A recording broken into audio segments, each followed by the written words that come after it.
Right now this is in CD mode. It has pretty good sound. Not a ton of bass. You know, it's about what you would expect from this size radio. Now I'm gonna try the tape function.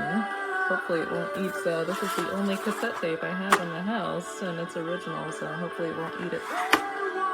Let's see, here's stop. And we'll switch this over to tape mode. And let's see what we got.